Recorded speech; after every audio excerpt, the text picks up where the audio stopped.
जगह दे दो भाई हेलीकॉप्टर को। चलो यहाँ शुरू करते हैं। Hello friends, welcome to Max Math Tricks. तो आज हम बात करेंगे एक टॉपिक के बारे में जिसके बारे में हम 2-3 दिन से चर्चा कर रहे हैं। वेबसाइट पर भी आर्टिकल लिख चुके हैं और एक जो नया पॉडकास्ट चैनल है उसमें भी वीडियो पोस्ट कर चुके हैं। यहाँ पर हम बात कर रहे हैं एआई के यूसेज की कॉम्बैट प्लेटफॉर्म में और डिफरेंट दूसरे स्पेक्ट्रम्स भी जो हैं जिसमें कम्युनिकेशन और ये सब भी हो गया, वहाँ भी एआई के यूसेज की हम बात कर रहे हैं। बेसिकली मुद्दा उठा था तेरे स्मार्टफोन एक के एडिशनल ऑर्डर के साथ। ये हम जानते हैं कि 97 जो एडिशन तेरे स्मार्टफोन है वो हमें ऑर्डर करना है। तो अभी बड़े बड़े ऑर्डर्स दिए गए सारे। अभी 156 LCS प्रेजेंट के ऑर्डर दे दिए गए, 307 आपके अटैक्स के ऑर्डर दे दिए गए। तो इसी बीच कहा जा रहा था कि चलो 97 और तेरे स्मार्टफोन ये भी ऑर्डर कर दें। तो हमारा वहाँ पर आर्गूमेंट ये था कि अभी अगर आप तेरे स्मार्टफोन ऑर्डर करते हैं तो ये आपको 5 साल से पहले नहीं मिलेंगे, क्योंकि आपके जो अभी के ऑर्डर चल रहे हैं जो कि 83 तेरे स्मार्टफोन एक ही नहीं थे पूरे 73 तेरे स्मार्टफोन है प्लस 10 आपके तेरे स्मार्टफोन ट्रेनर्स के थे, वो 4 साल कम से कम लेंगे डिलीवर होने में। तो चाहे आप आज ऑर्डर कर दो, चाहे आप 3 साल बाद ऑर्डर करो, आपको मिलने वो 5 साल बाद ही। हमारा आर्ग्यूमेंट ये था कि जिस तरीके से टेक्नोलॉजी आगे बढ़ रही है, क्योंकि अभी चाइना ने अपना 6th generation fighter platform reveal किया था, फिर यूएस ने भी अपने प्लान्स को रिवील कर दिया, तो वो लोग काफ़ी आगे चल रहे हैं। तो कम से कम हम ऐसे प्लेटफॉर्म्स 5 साल या 7 साल 8 साल बाद सर्विस में ऐड करें जो कि उस समय की टेक्नोलॉजी के साथ में, यानी कि आउटडेटेड ना हो जाए, पीछे ना हो जाए। क्योंकि अगर आप तेरे स्मार्टफोन की कन्फिगरेशन को देखेंगे तो आप ये नहीं कह सकते कि नेक्स्ट 10 ईयर्स तक ये रेलिवेंट रहेंगे, क्योंकि एआई के आने के बाद से चीज़ें काफ़ी ज़्यादा चेंज हो गई हैं। और ये बात आपको जानकर हैरानी होगी कि यूएस ने ऑलमोस्ट $9 बिलियन अपने CCS प्रोग्राम में स्पेंड किए हैं। तो यूएस जो है ना वो पहले से ही ऐसे collaborative combat aircraft CCA platform जो है उसमें स्पेंड कर रहा है, और ये मेनली एआई द्वारा ट्रेन किए जा रहे हैं और ये एआई के साथ ऑपरेट होंगे। तो कई डिफरेंट टाइप की टेक्निक्स यहाँ पर यूज़ करी जा रही हैं प्लेटफॉर्म्स को डेवलप करने के लिए। तो ये क्लाउड बेस्ड सिस्टम नहीं होगा। जनरली जब एआई की बात होती है तो लोग समझते हैं कि ये जनरेटिव एआई की तरह है जो कि लार्ज लैंग्वेज मॉडल पर बेस्ड होता है। तो जैसे कि आप घर बैठ के कमांड दे रहे हो, कहीं दूसरे सर्वर पर आपकी कमांड जो है पूरी हो रही है। एयरक्राफ्ट के साथ ऐसा नहीं होगा। एयरक्राफ्ट को क्या करना पड़ेगा कि वो रियल टाइम लर्निंग करेगा जो एआई मॉडल होगा वहाँ पर। तो उसको आपको हर एक इंडिविजुअल में ऐसे प्लेटफॉर्म में ऐसे कंप्यूटर चाहिए होंगे जिनमें एआई मॉडल हो, जिसका खुद का डेटा स्टोरेज हो। एक तरीके से ये कह सकते हैं डेटा स्टोरेज हो जो कि इंटरनेट से या फिर ऑनलाइन अपडेट किया जा सके, और डेटा शेयर होने पर भी अपडेट किया जा सके, पर उसकी इंडिविजुअल खुद की भी लर्निंग हो। तो शायद इसको रीइंफोर्स मॉडल कहते हैं, ठीक है, रीइंफोर्स लर्निंग कहते हैं, सॉरी। तो रीइंफोर्स लर्निंग बेसिकली वही होती है कि जैसे पायलट के साथ एक एआई मॉडल लगा हुआ है, अब पायलट जैसे जैसे फ्लाई कर रहा है वैसे वैसे ये मॉडल सीखता चला जा रहा है। तो मिसाल जैसे वेट करी पायलट ने ट्रेनिंग के दौरान ही, तो ये ऑटोमेटिकली बिना कुछ बोले एआई बगल में सीख रहा है और वो अपनी कैपेबिलिटीज़ को मॉडिफाई करते जा रहा है। अब ऐसे ही मल्टीपल प्लेटफॉर्म जैसे आप फ्लाई कर रहे हो जिनमें अपने इंडिविजुअल एआईज हैं, तो अब सबकी खुद की लर्निंग होगी, आपस में शेयर करके भी सीखेंगे। तो इसमें बेनिफिट क्या होगा इंडिविजुअल प्लेटफॉर्म देने का कि अगर आपका जो मेन नेटवर्क है वो डाउन भी होता है, जैसे कि मेन जो आपकी डेटा कनेक्टिविटी है नेटवर्किंग ऑपरेशन में, अगर वो डाउन होता है, हैक हो जाता है या फिर जैम हो जाता है, तो उसके बाद भी आपका जो इंडिविजुअल डेटा है वो आपके पास रहेगा और आपका प्लेटफॉर्म उस डेटा के हिसाब से एक्ट कर पाएगा। तो यहाँ पर जो एआई मॉडल्स हैं उनको ट्रेन करने के लिए जो सिमुलेटर्स हैं उसमें डिफरेंट सिनेरियोज को क्रिएट किया जा रहा है, और यूएस इसमें काम भी कर रहा है। जैसे कि डिजिटल कॉम्बैट सिमुलेटर हो गया, ये DCS जो गेम खेलते हैं और हमने भी कई बार खेला, आपने देखा हो, उसमें भी डिफरेंट सिनेरियोज के हिसाब से एआई को ट्रेन किया जा रहा है। तो ये सब चीज़ें हैं जो हम इग्नोर नहीं कर सकते, और ये आज हो रही है। हमारा इतना हमने कितना स्पेंड किया, हमारा क्या बजट है भाई एआई कॉमेट प्लेटफॉर्म में। हेलो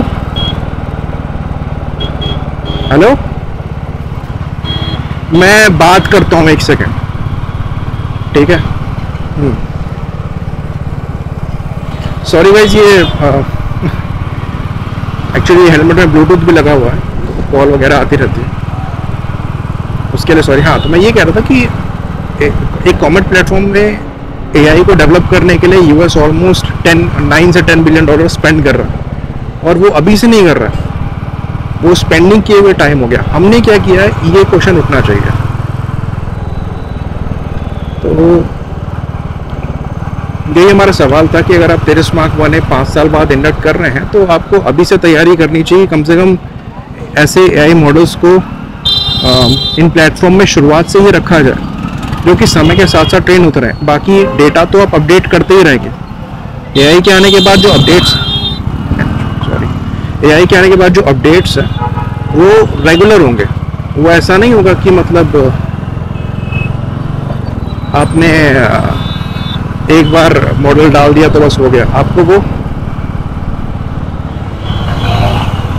अच्छा बड़ी, हाँ, तो आपको वो ना मतलब बाहर सा, या हो सकता है 5 महीने में 6 महीने में नए डेटा के साथ अपडेट करना हो, तो आपको ऐसे पावरफुल सिस्टम्स चाहिए होंगे जो कि चीज़ों को इन कमांड्स को या फिर इन लर्निंग को प्रोसेस कर पाए, मीनिंगफुल उसके मतलब निकाल पाए। तो ये अभी फ़िलहाल काफ़ी नई चीज़ें हैं, क्योंकि इसके पीछे रीज़न ये है,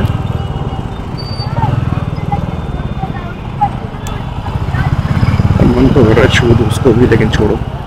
हाँ, तो इसके पीछे रीज़न ये है कि अभी भी जो हार्डवेयर है ना, वो कैपेबल तो हो गए हैं कि एक कॉम्पैक्ट फॉर्म में आप एआई मॉडल्स तैयार कर सके और वो लर्न कर सके, पर मिलिट्री स्टैंडर्ड के नहीं है वो, क्योंकि इस रोल के लिए अभी ने बनाया भी नहीं गया है।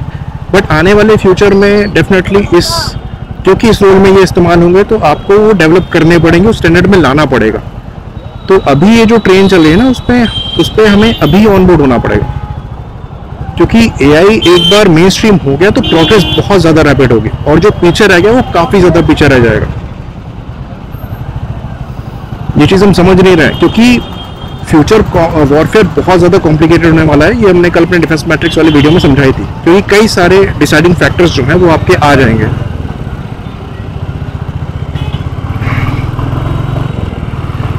तो बेसिकली जो एआई को काफ़ी अच्छे ढंग से यूज़ कर पाएगा, वही आगे चलकर कॉम्बैट में डोमिनेट करेगा, क्योंकि उनके प्लेटफॉर्म ज़्यादा बेहतर टैक्टिक्स को ला पाएंगे। और एक चीज़ और हमें यहाँ पर समझनी है कि एआई का मतलब ऐसे नहीं है कि आपने एआई मॉडल बना दिए तो हाँ एक इक्वल लेवल पर फाइट होगी। ट्रेन आप ही को करना है, तो बेसिकली आपकी जो टैक्टिक्स है वो कितनी अच्छी है ये मैटर करती है। तो जैसे अभी हमने एक पॉडकास्ट चैनल खोला है जिसमें हम मेनली एआई को यूज़ करते हुए इंफॉर्मेशन को डिलीवर कर रहे हैं।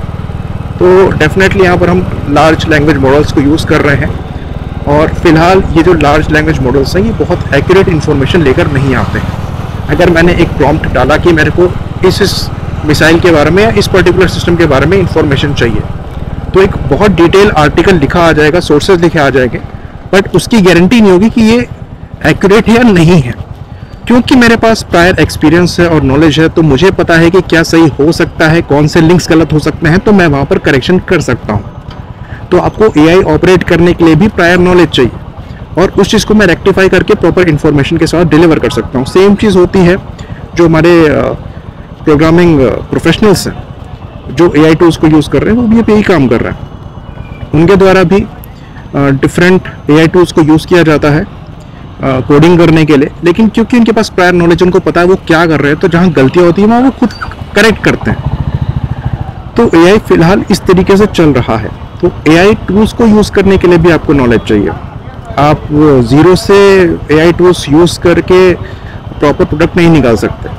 तो एयरफोर्स अगर एआई को अडॉप्ट करती है तो उसके साथ मैच्योर होने में भी यहाँ पर समय लगेगा।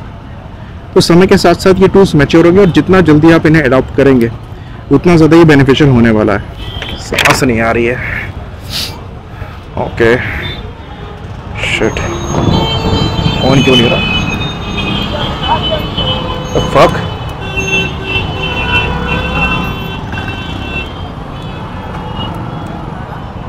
What the fuck? अच्छा, हद है। ECU को दिक्कत। हाँ, तो ये इसीलिए बताया मेरे को यहाँ पर कंसर्न लग रहा है कि अब ये देखो, ये नई वाली बुलेट में ये दिक्कत है। अभी सेल्फ मारे, ECU का प्रॉब्लम आ गया, स्टार्ट नहीं हो रही थी। ऑफ करके ऑन किया तो हो गई। अभी किक होता, सट्टे से मारता, हो जाती। तो इन लोगों को वहाँ किक वाला नहीं हटाना चाहिए। क्या हो रखा है यार, ये ट्रैफिक पुलिस वाले क्या कर रहे हैं?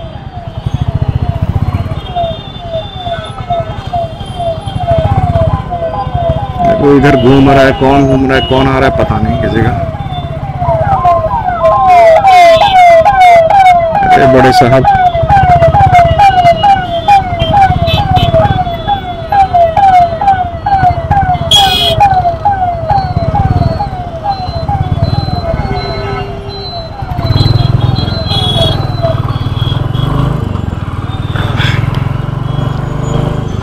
हाँ तुम क्या कह रहे थे? हम यही कह रहे थे कि AI के साथ भी जो यूजर्स हैं उन्हें भी इनके साथ मैच्योर होना पड़ेगा। तो जितना जल्दी हम अडॉप्ट करेंगे उतना ज़्यादा बेहतर है। इसलिए हमने भी पर्सनली एक नया चैनल खोला है यहाँ पर, ताकि हम AI टूल्स के साथ एक्सपेरिमेंट कर सकें, इनके बेस्ट यूसेज को समझ सकें। क्योंकि AI को आप इग्नोर नहीं कर सकते, आपको इनके साथ जीना सीखना पड़ेगा, इनका बेस्ट यूज़ करना सीखना पड़ेगा। तो ये आपकी प्रोडक्टिविटी बढ़ा सकते हैं। अदरवाइज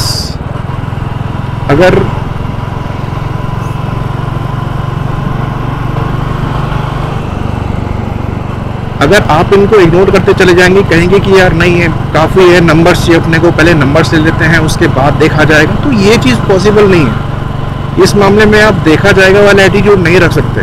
ये चीज़ आपने देखी होगी ड्रोन्स के केस में भी, कितनी जल्दी यहाँ पर अडॉप्ट किया गया, तुरंत यहाँ पर नंबर्स बढ़ा दिए गए। उसके बाद फिर ये स्वार्म ड्रोन्स का कॉन्सेप्ट जो है वो आ गया। फिर कंपनीज देखिए कितनी जल्दी जल्दी यहाँ पर राइज करी, बिकॉज ये एक इमर्जिंग फील्ड है, इसको आप इग्नोर नहीं कर सकते। तो आपको इन डेडिकेटेड AIs को ट्रेन करना पड़ेगा।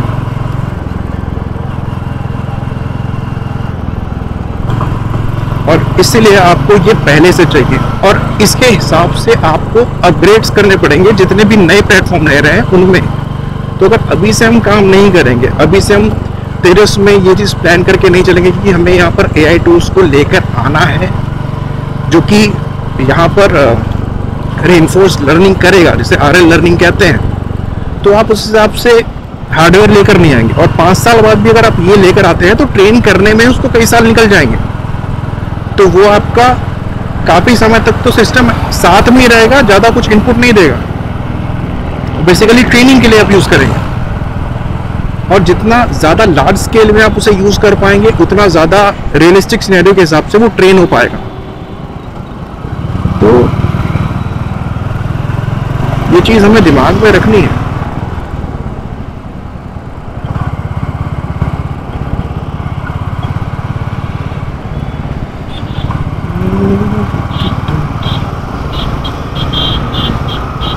जगह दे दे भाई, गिरे जा रहा है भाई।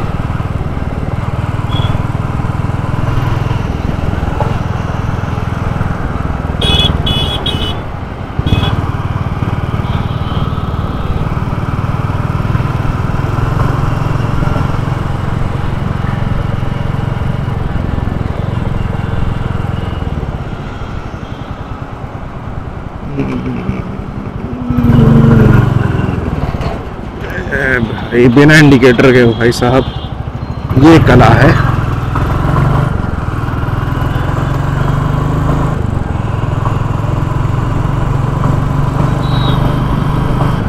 कौन है दादा मैसेज कर रहा?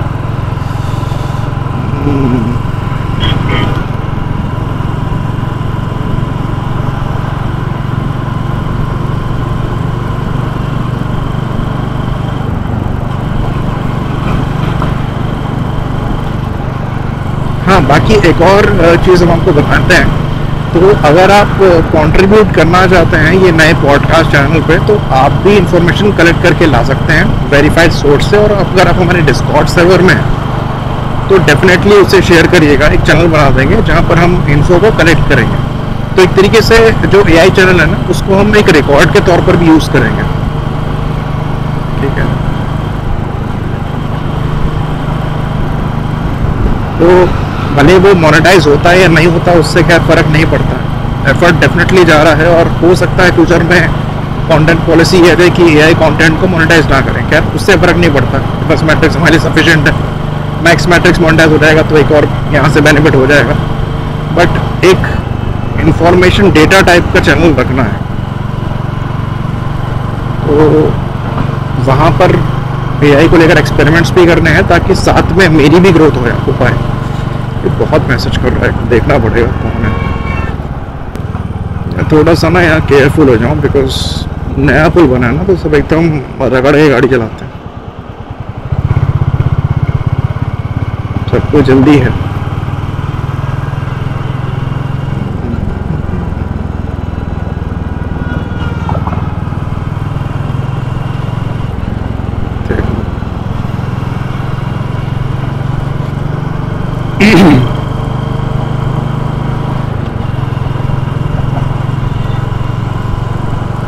तो बेसिकली यही डिस्कशन है यार, और क्या डिस्कशन है। अपने को AI की फील्ड में काम करना, वरना यहाँ पीछे रह गए तो बहुत पीछे हो जाएंगे। देखिए, वैसे भी नॉर्मल AIs को लेकर, खैर जैसे कि मान लो जनरेटिव AIs हैं जो कि छोटा मोटा काम करके दे रहे हैं, ठीक है, उसमें आप पीछे रह गए तो कोई दिक्कत नहीं है। भाई कहाँ चढ़ के बैठा है, तो उसमें पीछे रह गए कोई वो नहीं है। गिबली आर्ट बना दी चैट GPT ने, वो हेल्प। देखो स्कॉर्पियो,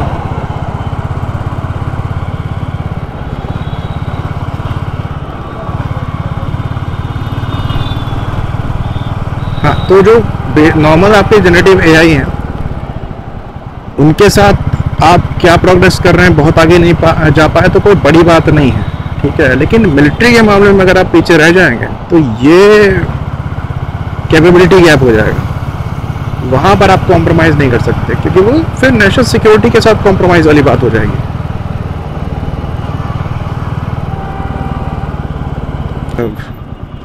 हाँ, अरे लाल बत्ती, हाँ तुम ये कह रहे थे। अब कन्वर्सेशन को कंटिन्यू रखते हैं। ये देखो भाई साहब, बहुत बढ़िया है, अच्छा ब्लॉग किया है भाई, वाह वाह वाह।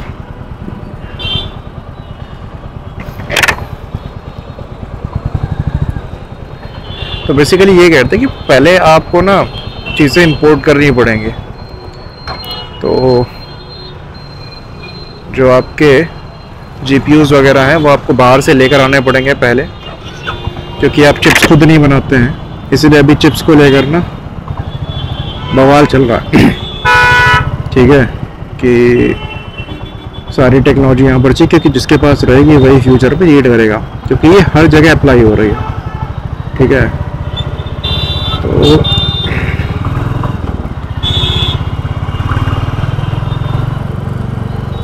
तो वो अलग, लेकिन शुरुआत में आपको चीज़ें इंपोर्ट करनी पड़ेंगी और शुरू करना पड़ेगा। अपने चीचा को हेल्प करते हैं।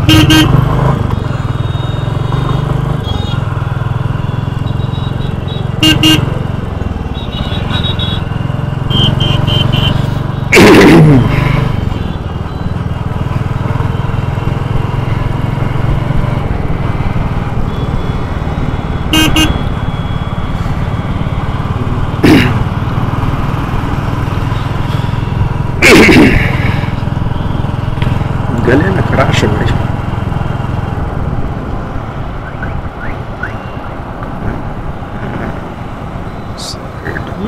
जगह दो।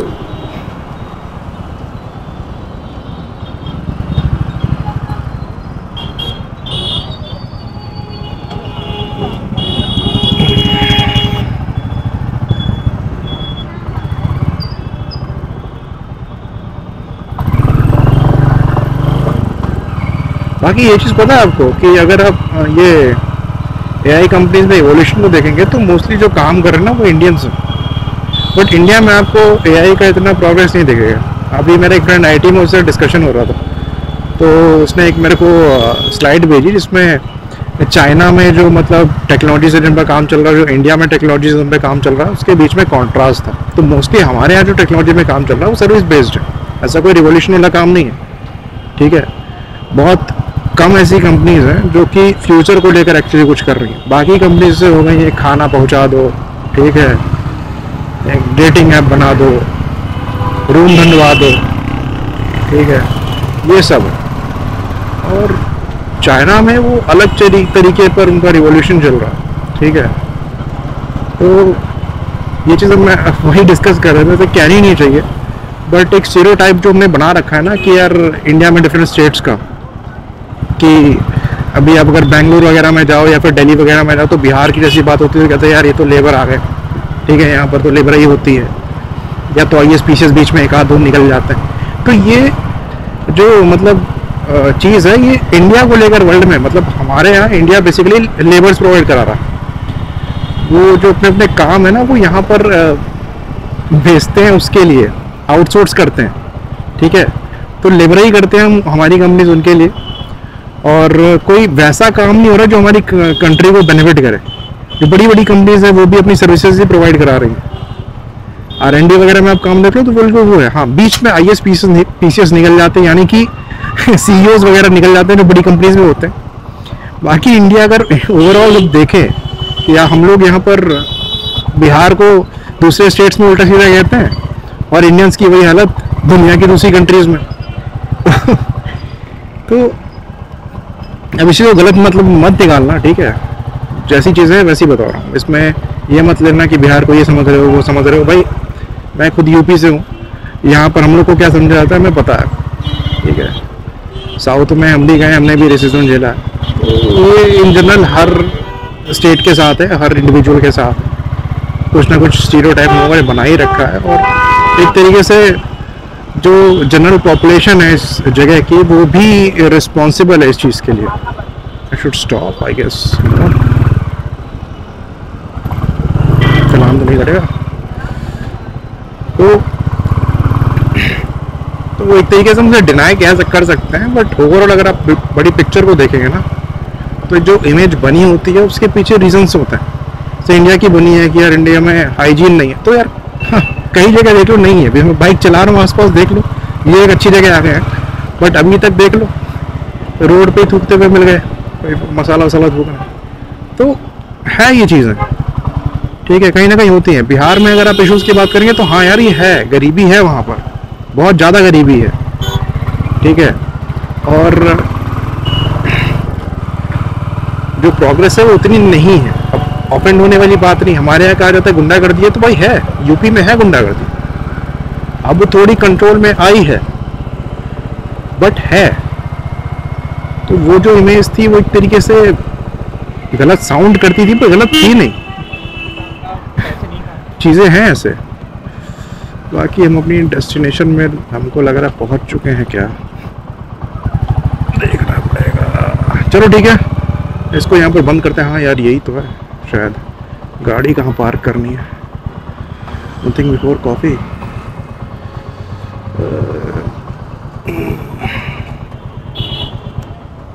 चलो बाय बाय।